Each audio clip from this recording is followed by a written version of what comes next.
ಶ್ರೀ ಗುರುಗಾಥಾ. ಶ್ರೀ ಗಣೇಶಾಯ ನಮಃ. ಶ್ರೀ ಸರಸ್ವತ್ಯೇ ನಮಃ. ಶ್ರೀಪಾದ ಶ್ರೀವಲ್ಲಭ ಶ್ರೀ ನರಸಿಂಹ ಸರಸ್ವತಿ ಶ್ರೀ ಗುರುದತ್ತಾತ್ರೇಯಾಯ ನಮಃ. 47ನೆಯ ಅಧ್ಯಾಯ. ದೇಹತ್ಯಾಗದ ನಂತರ.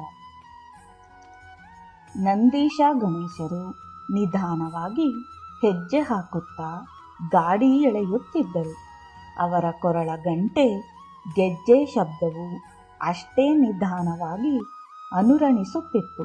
ಶಂಕರ ಕೃಪಾನಂದರು ಶಂಕರ ನೀಲಕಂಠ ಎಂದು ಗಟ್ಟಿಯಾಗಿ ಉಚ್ಚರಿಸಿ, ನಾಗಣ್ಣ, ಏನು ಮಾಡುತ್ತಿದ್ದೀಯಪ್ಪ? ಬಳಲಿಕೆಯಾಗಿದೆಯೇ? ಇನ್ನು ಮುಂದಿನ ಪ್ರಯಾಣ ಇನ್ನೂ ಕಠಿಣವಾಗಿರುತ್ತದೆ. ಗುರುನಾಮ ಸ್ಮರಣೆ, ರಾಮನಾಮ ಜಪ ಈ ಎರಡನ್ನೂ ಬಿಡಬೇಡ. ಆಗ ನಿನ್ನ ದೇಹಕ್ಕೆ ಬಳಲಿಕೆ, ಆಯಾಸ ಗೊತ್ತಾಗುವುದಿಲ್ಲ. ನಾಳೆ ಬೆಳಗ್ಗೆ ನಿನಗೆ ಒಂದು ಶಕ್ತಿ ದೇವತಾ ಮಂತ್ರ ಉಪದೇಶ ಮಾಡುತ್ತೇನೆ. ಅದನ್ನು ಜಪ ಮಾಡುತ್ತಿರು. ಅದರ ಜಪಕಾಲಕ್ಕೆ ನಿನಗೆ ಹಸಿವು, ಬಾಯಾರಿಕೆಗಳೂ ಗೊತ್ತಾಗುವುದಿಲ್ಲ ಎಂದರು. ಆಯಿತು ಗುರುವೇ, ನಿಮ್ಮ ಚಿತ್ತದಂತೆಯೇ ಆಗಲಿ. ಸದ್ಯಕ್ಕೆ ಅಂತಹ ಬಳಲಿಕೆ ಏನೂ ಅನುಭವವಾಗುತ್ತಿಲ್ಲ.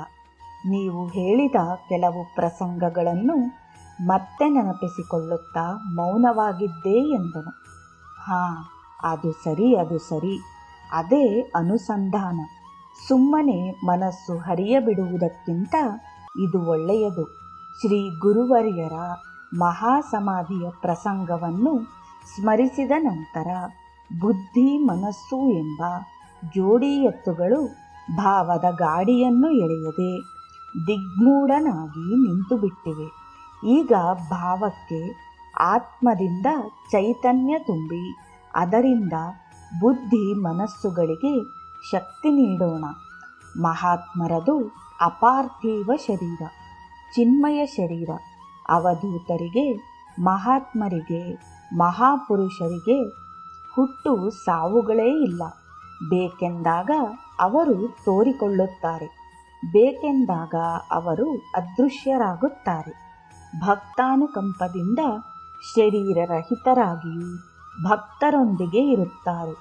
ಗುರುಭಕ್ತರು ಗುರುಸ್ಮರಣೆ ಮಾಡುತ್ತಾ ಉತ್ಕಟ ಆನಂದದ ಶಿಖರ ತಲುಪಿದರೆ ಅಲ್ಲಿ ಶ್ರೀ ಗುರುಗಳ ಸಾನ್ನಿಧ್ಯ ಇದೆಯೆಂದೇ ಅರ್ಥ. ಸಾಮಾನ್ಯರಿಗೆ ಆಕಾರವು ಬೇಗನೆ ಅರ್ಥವಾಗುತ್ತದೆ. ಯದ್ಭಾವಂ ತದ್ಭವತಿ. ಭಾವನೆ ಹೇಗಿರುತ್ತದೆಯೋ ಅದೇ ರೀತಿ ಆಗುತ್ತದೆ.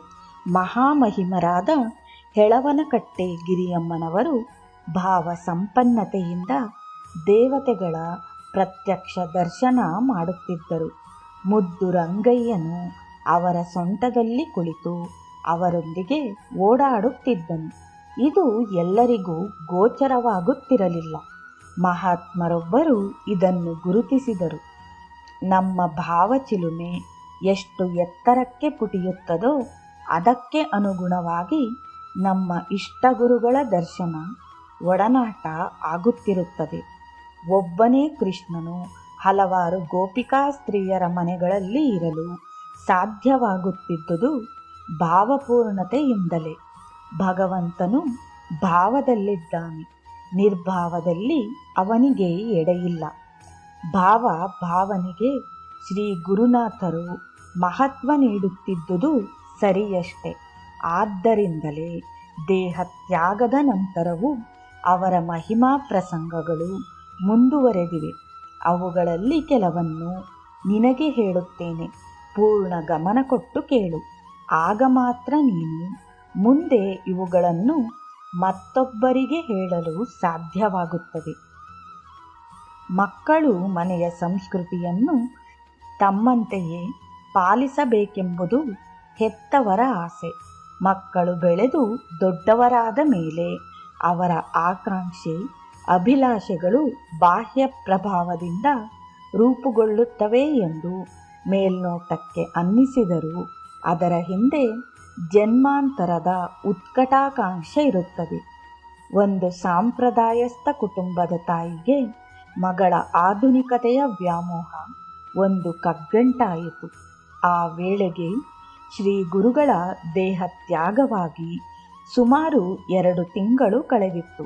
ಆದರೂ ಸಮಸ್ಯೆಯನ್ನು ಗುರುವರ್ಯರು ಪರಿಹರಿಸಿದರು. ಅದು ಹೇಗೆ ಎಂಬುದನ್ನು ಕೇಳು. ಜಿಲ್ಲಾ ಕೇಂದ್ರದಲ್ಲಿದ್ದ ಸಾತ್ವಿಕ ಸಾಂಪ್ರದಾಯಸ್ಥ ಮೇಲು ಮಧ್ಯಮ ವರ್ಗದ ಕುಟುಂಬದ ಯುವತಿಯ ವಿದ್ಯಾಭ್ಯಾಸ ಮುಗಿದಿತ್ತು. ಲಕ್ಷಣವಾಗಿ ಪ್ರಾಯಕ್ಕೆ ತಕ್ಕಂತೆ ಇದ್ದಳು. ಆಧುನಿಕ ಅಲಂಕಾರ ಉಡುಪುಗಳ ಬಗ್ಗೆ ಅವಳಿಗೆ ಅತೀವ ವ್ಯಾಮೋಹವಿತ್ತು. ಯಾರೇ ಹೇಳಿದರೂ ಆಕೆ ಸಾಂಪ್ರದಾಯಿಕ ಅಲಂಕಾರ ಮಾಡಿಕೊಳ್ಳುತ್ತಿರಲಿಲ್ಲ. ಸಾಂಪ್ರದಾಯಿಕ ಉಡುಪು ಧರಿಸುತ್ತಿರಲಿಲ್ಲ. ಮದುವೆಯ ವಯಸ್ಸಿನ ಹುಡುಗಿ ಈ ರೀತಿ ಇದ್ದಾಳಲ್ಲ ಎಂಬುದೇ ತಂದೆ ತಾಯಿಗೆ ಚಿಂತೆಯಾಯಿತು. ಇವರಿಬ್ಬರೂ ಗುರುಗಳಲ್ಲಿ ಅಪಾರವಾದ ನಂಬಿಕೆ ಶ್ರದ್ಧೆಯನ್ನು ಹೊಂದಿದ್ದರು. ಆದರೂ ಗುರುಗಳ ಬಳಿ ಯಾವ ಬೇಡಿಕೆಯನ್ನು ಮುಂದಿಟ್ಟಿರಲಿಲ್ಲ. ಯಥಾಶಕ್ತಿ ಗುರುಸೇವೆ ಮಾಡುತ್ತಿದ್ದರು. ಗುರುವರ್ಯರು ದೇಹ ತ್ಯಾಗಕ್ಕೆ 4 ದಿನ ಮೊದಲು ಇವರ ಮನೆಗೆ ಬಂದಿದ್ದರು. ಆಗಲೂ ಇವರು ಏನೂ ಕೇಳಲಿಲ್ಲ. ಯುವತಿಯ ತಾಯಿ ಅತಿಥಿ ಸೇವೆಯನ್ನು ಬಹಳ ಚೆನ್ನಾಗಿ ಮಾಡುವ ಪ್ರವೃತ್ತಿಯವರಾಗಿದ್ದರು.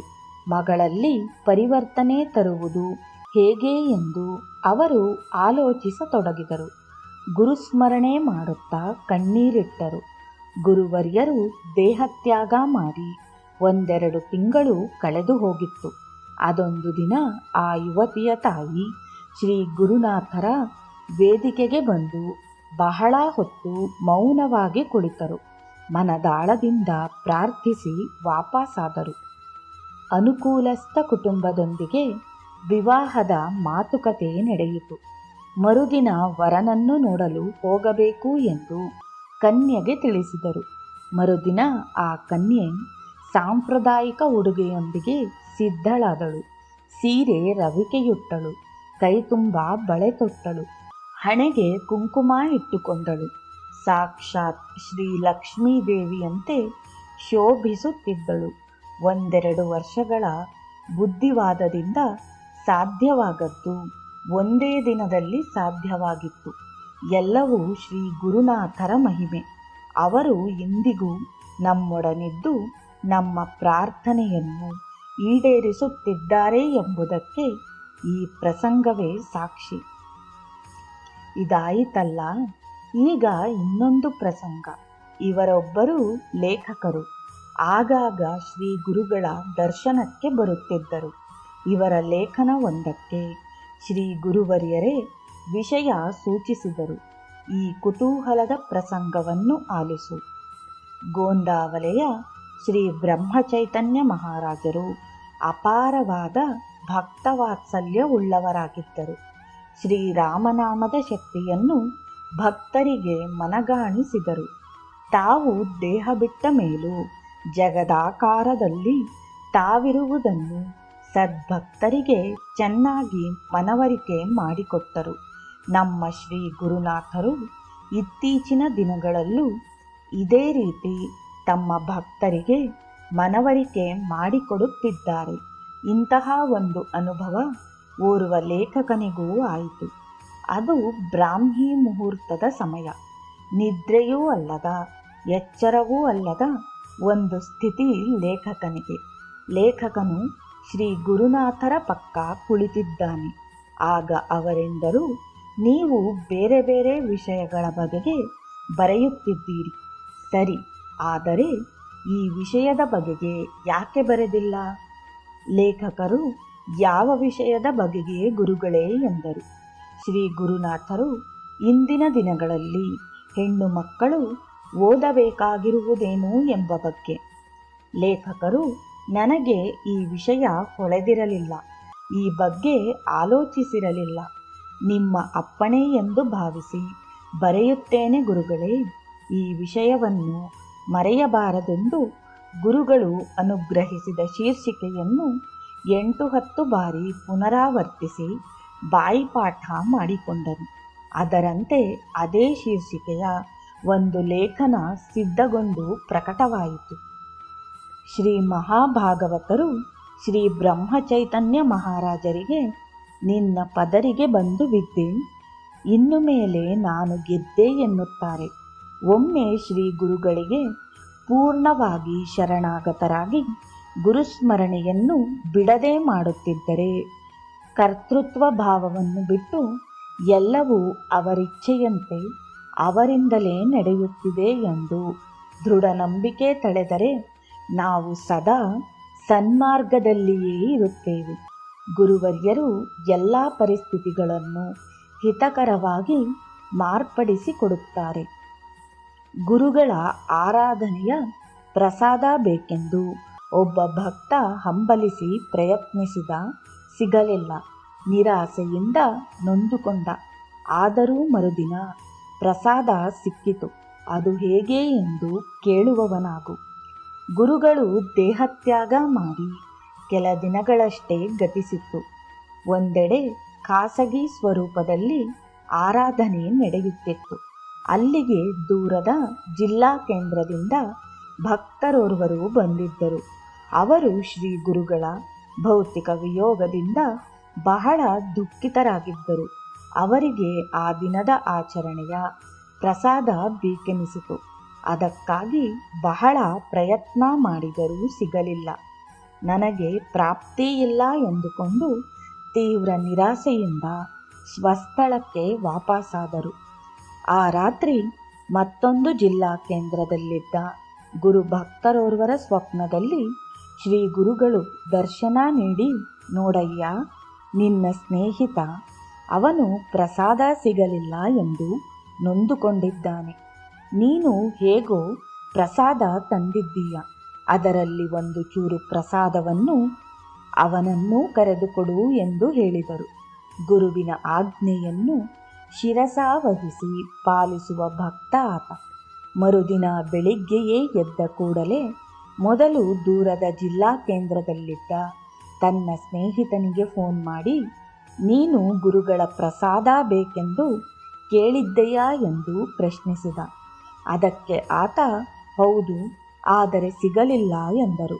ಹಾಗಾದರೆ ಕೂಡಲೇ ಬಂದು ಹೋಗು ಎಂದರು ಆ ಭಕ್ತರು. ಈತ ಗುರುಗಳ ಪ್ರಸಾದ ಹೇಗೋ ಸಿಕ್ಕರೆ ಸರಿ ಎಂದು ತಕ್ಷಣವೇ ಬಸ್ ಏರಿ ಹೊರಟೇ ಬಿಟ್ಟರು. ಆ ಗುರು ಭಕ್ತರ ಮನೆಯನ್ನು ತಲುಪಿದರು. ಆತ ತನ್ನ ಸ್ವಪ್ನ ದೃಷ್ಟಾಂತವನ್ನು ವಿವರಿಸಿ, ಗುರುವರ್ಯರು ನಿನಗೆ ನನ್ನಲ್ಲಿರುವ ಪ್ರಸಾದವನ್ನು ಕೊಡಲು ಹೇಳಿದ್ದಾರೆ. ಅದರಂತೆ ಈಗ ಸ್ವಲ್ಪ ಪ್ರಸಾದ ಕೊಡುತ್ತಿದ್ದೇನೆ. ಅದನ್ನು ಸಂತೋಷದಿಂದ ಸ್ವೀಕರಿಸು. ದುಃಖ ನಿರಾಸೆ ಬಿಡು ಎಂದರು. ಅದರಂತೆ ಪ್ರಸಾದ ಪಡೆದುಕೊಂಡ ಗುರುಭಕ್ತ ಸಮಾಧಾನ ಚಿತ್ತದಿಂದ ಸ್ವಸ್ಥಳಕ್ಕೆ ವಾಪಸ್ಸಾದರು. ಪ್ರಸಾದ ಸಿಕ್ಕ ಸಂತೋಷದಲ್ಲಿದ್ದ ಈ ಗುರುಭಕ್ತರು ರಾತ್ರಿ ಮಲಗಿದಾಗ ಅವರಿಗೆ ಒಂದು ಕನಸಾಯಿತು. ಆ ಕನಸಿನಲ್ಲಿ ಶ್ರೀ ಗುರುಗಳು ದರ್ಶನ ನೀಡಿ, ಪ್ರಸಾದ ಸಿಗಲಿಲ್ಲ ಅಂತ ಅಷ್ಟೊಂದು ಬೇಜಾರು ಮಾಡಿಕೊಂಡೆಯಾ? ನಿನಗೆ ಪ್ರಸಾದ ಸಿಗದೇ ಇರಲು ಹೇಗೆ ಸಾಧ್ಯ? ನಿನ್ನದು ನನ್ನದು 70 ಜನ್ಮಗಳ ಸಂಬಂಧ. ಅದಕ್ಕೆ ಈಗ ನಿನಗೆ ಪ್ರಸಾದ ಸಿಕ್ಕಿತು. ಇನ್ನು ಮುಂದೆ ಯಾವುದಕ್ಕೂ ಚಿಂತಿಸಬೇಡ, ನಾನಿದ್ದೇನೆ ಎಂದು ಅಭಯ ನೀಡಿ ಅದೃಶ್ಯರಾದರು. ಈ ಗುರುಭಕ್ತರಿಗೆ ಪರಮಾಶ್ಚರ್ಯವಾಯಿತು. ಸ್ವಪ್ನದಲ್ಲೆಲ್ಲೂ ಇದ್ದ ಸ್ವಯಂ ಜ್ಯೋತಿನಿ ಎಚ್ಚರ ಸ್ವಪ್ನ ಎರಡಕ್ಕೂ ಬೆಳಕಾಗಿನಿ ಎಂದು ಆದಿಗುರು ಶ್ರೀ ದತ್ತಾತ್ರೇಯರ ಆರತಿ ಹಾಡಿನಲ್ಲಿ ಈ ಸಾಲುಗಳಿವೆ. ಶ್ರೀ ದತ್ತನ ಸಾಮ್ರಾಜ್ಯದಲ್ಲಿ ಭೂತ ಭವಿಷ್ಯ ಕಾಲಗಳಿಲ್ಲ, ಇರುವುದೆಲ್ಲ ವರ್ತಮಾನ ಕಾಲವೇ. ಘಟನಾವಳಿಗಳನ್ನು, ಪರಿಣಾಮ ಕ್ರಮಗಳನ್ನು ಭಕ್ತನ ಹಿತಕ್ಕೆ ಅನುಕೂಲಕರ ರೀತಿಯಲ್ಲಿ ಸಂಯೋಜಿಸಬಲ್ಲ ಸಾಮರ್ಥ್ಯ ದತ್ತ ಗುರುಗಳಿಗೇ ಇದೆ. ಇಲ್ಲಿ ಆಗಿರುವುದು ಅದೇ ರೀತಿ. ಜಾಗೃತ್, ಸ್ವಪ್ನ, ಸುಷುಪ್ತಿ ಎಂಬ ಸಾಮಾನ್ಯ ಭೇದವನ್ನು ನಿವಾರಿಸಿ ಸ್ವಪ್ನಗಳನ್ನು ಜಾಗೃತಿಗೆ ಹೊಂದಿಸಿಕೊಟ್ಟಿದ್ದಾರೆ. ನಿಷ್ಠಾವಂತ ಭಕ್ತರನ್ನು ಸದಾಕಾಲವೂ ಗಮನಿಸಿ ಅವರ ದುಃಖವನ್ನು ದೂರ ಮಾಡುವ ಶ್ರೀ ಗುರುಗಳ ಮಾತೃವಾತ್ಸಲ್ಯವು ದೇಶ ಕಾಲಬಾಧಿತವಾದುದು. ಈಗ ಗುರುವರಿಯರು ಜಗದಾಕಾರವಾಗಿದ್ದಾರೆ.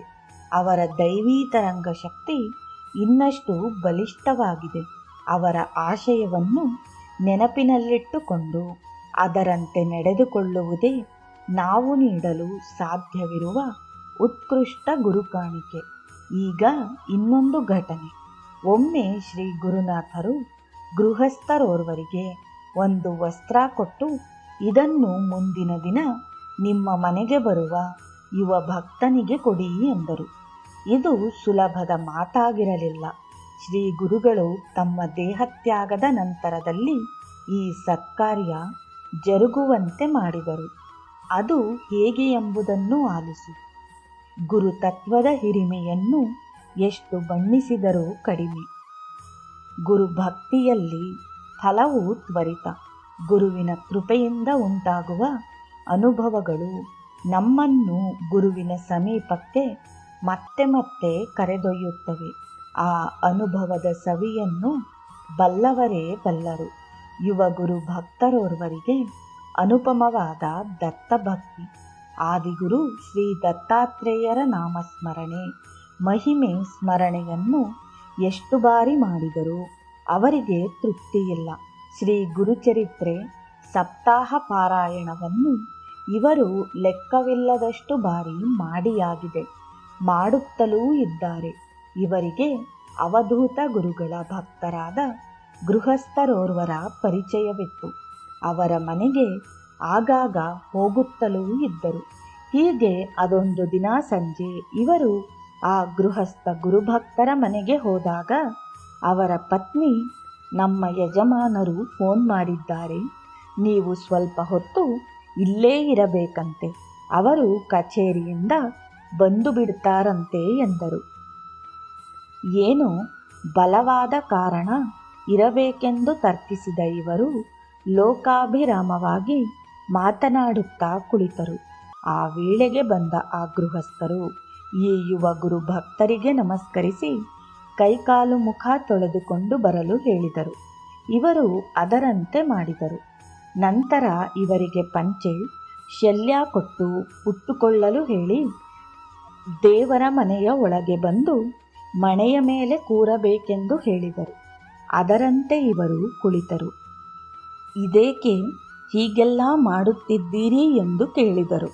ಅದಕ್ಕೆ ಆ ಗೃಹಸ್ಥರು ಮುಗುಳ್ನಕ್ಕು ತಾಂಬೂಲ ಕೊಡಲು ಸಿದ್ಧ ಮಾಡಿಕೊಂಡರು. ದೇವರ ಮನೆಯಲ್ಲಿದ್ದ ಒಂದು ಚಿಕ್ಕ ಪೆಟ್ಟಿಗೆಯಿಂದ ಒಂದು ವಸ್ತ್ರ ತೆಗೆದರು. ಅದರಲ್ಲಿ ಒಂದು ವಿಶೇಷತೆಯು ವ್ಯಕ್ತವಾಗುತ್ತಿತ್ತು. ಅದನ್ನು ತಾಂಬೂಲದ ಜೊತೆಗಿರಿಸಿ ಯುವ ಭಕ್ತರಿಗೆ ಅರ್ಪಿಸಿ ತಾವು ನಮಸ್ಕಾರ ಮಾಡಿ ಪತ್ನಿಯಿಂದಲೂ ನಮಸ್ಕಾರ ಮಾಡಿಸಿದರು. ನಂತರ ಯುವ ಭಕ್ತರು ದೇವರ ಕೋಣೆಯಿಂದ ಹೊರಬಂದು ಕುರ್ಚಿಯಲ್ಲಿ ಕುಳಿತು, ಈಗಲಾದರೂ ಹೇಳಿ, ಇಂದು ಈ ರೀತಿ ಏಕೆ ಮಾಡಿದಿರಿ ಎಂದಾಗ ಆ ಗೃಹಸ್ಥರು, ಈಗ ಎಲ್ಲವನ್ನೂ ಹೇಳುತ್ತೇನೆ. ಸುಮಾರು 10 ವರ್ಷದ ಹಿಂದೆ ನನಗೆ ಅವಧೂತ ಶ್ರೀ ಗುರುವರಿಯರ ದರ್ಶನವಾಯಿತು. ಆ ದಿನದ ಅನುಭವವನ್ನು ಮರೆಯಲಾರೆ. ಆ ಸಂದರ್ಭದಲ್ಲಿ ಶ್ರೀ ಗುರುಗಳು ನನಗೆ ಒಂದು ವಸ್ತ್ರವನ್ನು ಕೊಟ್ಟು, ಇದನ್ನು ಜೋಪಾನವಾಗಿ ಇಟ್ಟುಕೊಂಡಿರಿ, ಮುಂದೆ ನಿಮ್ಮ ಮನೆಗೆ ಒಬ್ಬ ಬರುತ್ತಾನೆ, ಅವನಿಗೆ ಈ ವಸ್ತ್ರವನ್ನು ಕೊಡಿ ಎಂದರು. ಆಗ ನಾನು, ಆತ ಯಾರೆಂದು ನನಗೆ ಹೇಗೆ ಗೊತ್ತಾಗುತ್ತದೆ ಗುರುಗಳೇ ಎಂದು ಪ್ರಶ್ನಿಸಿದೆ. ಅದಕ್ಕೆ ಅವರು, ಆ ಬಗ್ಗೆ ಯೋಚಿಸಬೇಡಿ, ಅದನ್ನು ಕೊಡಬೇಕಾದ ಸಂದರ್ಭ ಬಂದಾಗ ನಾನೇ ಸೂಚನೆ ಕೊಡುತ್ತೇನೆ ಎಂದರು. ನನಗೆ ಸಮಾಧಾನವೆನಿಸಿತು. ಗುರುಗಳಿಗೆ ನಮಿಸಿ ಊರಿಗೆ ವಾಪಸ್ಸು ಬಂದೆ. ಗುರುವರಿಯರು ಕೊಟ್ಟ ವಸ್ತ್ರವನ್ನು ಈ ಚಿಕ್ಕ ಪೆಟ್ಟಿಗೆಯಲ್ಲಿಟ್ಟು ದೇವರ ಮನೆಯಲ್ಲಿಟ್ಟಿದ್ದೆ. ಅದಕ್ಕೆ ದಿನ ಪೂಜೆ ಸಲ್ಲಿಸುತ್ತಲೂ ಇದ್ದೆ. ಹೀಗೆ ಸುಮಾರು 7 ವರ್ಷಗಳು ಕಳೆಯಿತು. ಶ್ರೀ ಗುರುಗಳು ದೇಹತ್ಯಾಗ ಮಾಡಿದರು. ನನಗೆ ಬಹಳ ದುಃಖವಾಯಿತು. ಈ ವಸ್ತ್ರದ ವಿಚಾರ ನೆನಪಿಗೆ ಬರಲೇ ಇಲ್ಲ. ಮತ್ತೆ 3 ವರ್ಷ ಕಳೆಯಿತು. ನೋಡಿ, ನಿನ್ನೆ ರಾತ್ರಿ ಕನಸಿನಲ್ಲಿ ಶ್ರೀ ಗುರುಗಳು ದರ್ಶನ ನೀಡಿ, ನಾನು ನಿನಗೆ ಕೊಟ್ಟ ವಸ್ತ್ರವನ್ನು ನಾಳೆ ನಿಮ್ಮ ಮನೆಗೆ ಬರುವ ನಿನ್ನ ಪರಿಚಿತನಾದ ಆ ದತ್ತಭಕ್ತ ಯುವಕನಿಗೆ ವಿದ್ಯುಕ್ತವಾಗಿ ಕೊಟ್ಟು ನಮಸ್ಕರಿಸು, ಒಳ್ಳೆಯದಾಗುತ್ತದೆ ಎಂದರು. 10 ವರ್ಷದಿಂದ ನೆನಪಿನಂಗಳದಿಂದ ಹಿಂದೆ ಸರಿದಿದ್ದ ಪ್ರಶ್ನೆಗೆ ಉತ್ತರ ಸಿಕ್ಕಿದ್ದರಿಂದ ನನ್ನ ಮನಸ್ಸಿಗೆ ಈಗ ನಿರಾಳವಾಯಿತು.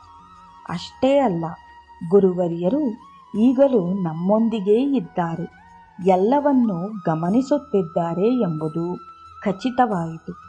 ಇಂತಹ ಅವಕಾಶವನ್ನು ನಮಗೆ ಗುರುಗಳು ಕರುಣಿಸುತ್ತಿದ್ದಾರಲ್ಲ, ಅದಕ್ಕೆ ನನಗೆ ನಿಜಕ್ಕೂ ಆನಂದವಾಗಿದೆ ಎಂದರು.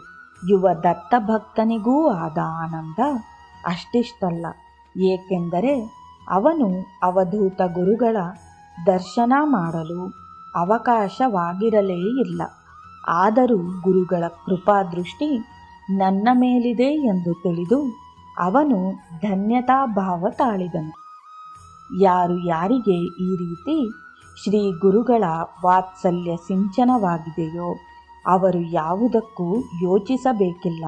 ಜೀವನದ ಸಮಸ್ಯೆ ಸವಾಲುಗಳನ್ನು ನಿರ್ಭೀತರಾಗಿ ಎದುರಿಸುವ ಸಾಮರ್ಥ್ಯ ಕರುಣಿಸಿರುವ ಮಹಾಮಹಿಮ ಗುರು ಭಗವಂತನಿಗೆ ಪ್ರಣಾಮಗಳು ಎಂದು ಸ್ವಾಮೀಜಿ ನುಡಿದರು. ಇಲ್ಲಿಗೆ 47ನೇ ಅಧ್ಯಾಯವು ಮುಗಿಯಿತು. ಜೈ ಗುರುದೇವ ದತ್ತ.